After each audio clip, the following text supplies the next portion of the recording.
Hello everyone, this is my mom again. Yes, we've already made one video dressed exactly the same, so obviously it's the same setting. But I wanted to hear the second story, so I'll intersperse this in my YouTube channel so we have another really cool story that you can hear that happened to my mom. So my mom wanted to tell the story of when she was healed of stage 4 cancer, which was a long process.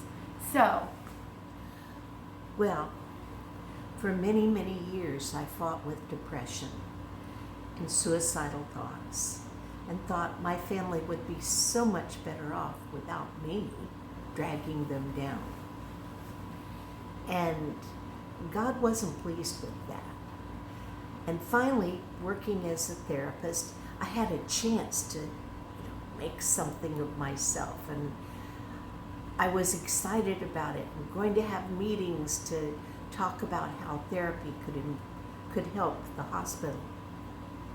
And I had found a lump in my breast. That's a story in itself. Okay. So I had had a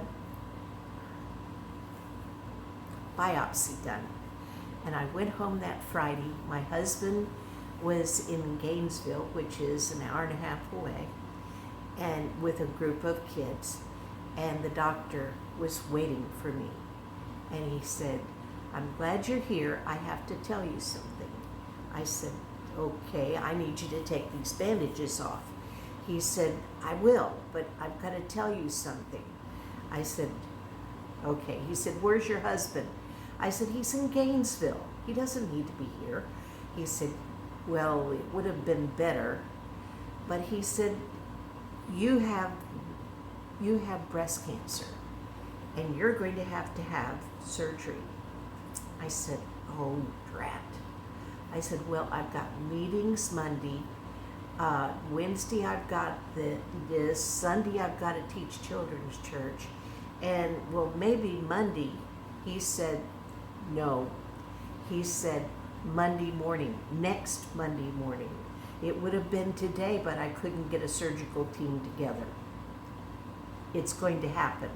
I said, "But," he said, "No buts. It's going to happen.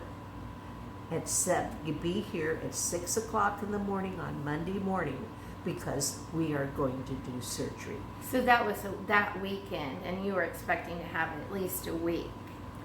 I was expecting 2 or 3 weeks. Can we schedule this maybe after Christmas? This was before Christmas. There's so much to do before Christmas. Wasn't there the convention that was going to happen, and you were supposed to go to the convention? No, there was a contest, and I was going to be a chaperone for the contest, and I loved being a chaperone for all those wonderful kids.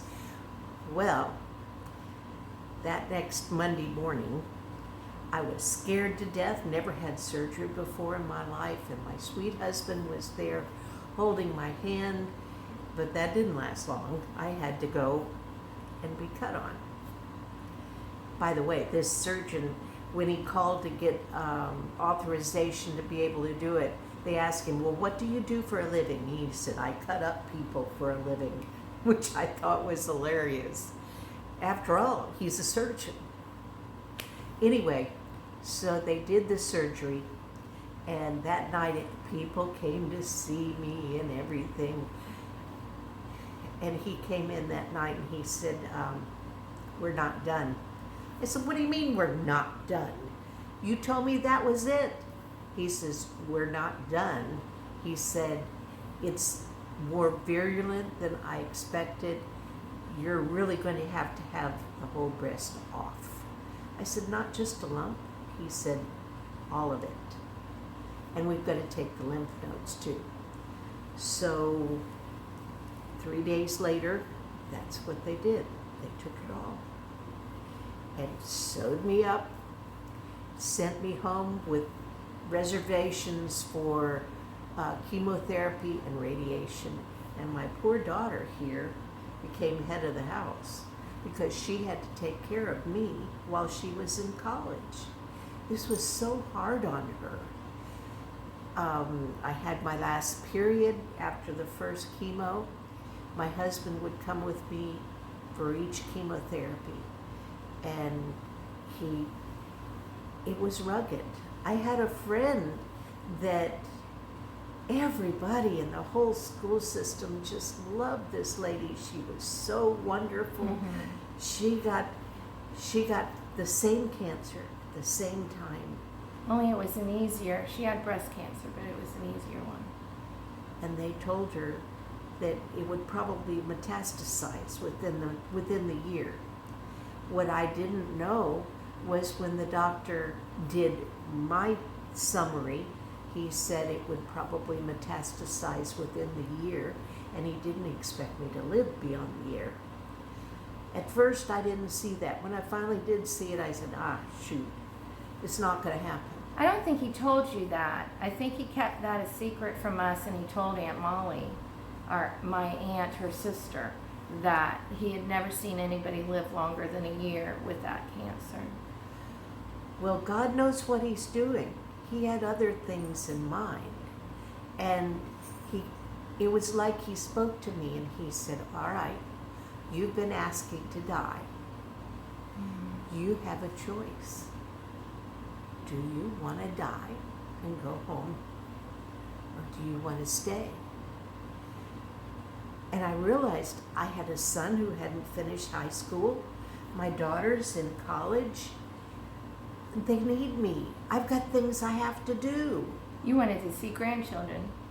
Well, I didn't figure I'd live that long. Surprise, surprise.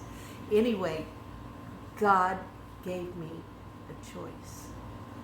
And I chose life. Now, what was that verse he gave you to? I don't remember. Wasn't it the verse, there's a verse in the Bible that says, you will see your children's children. Remember? And you held on to that.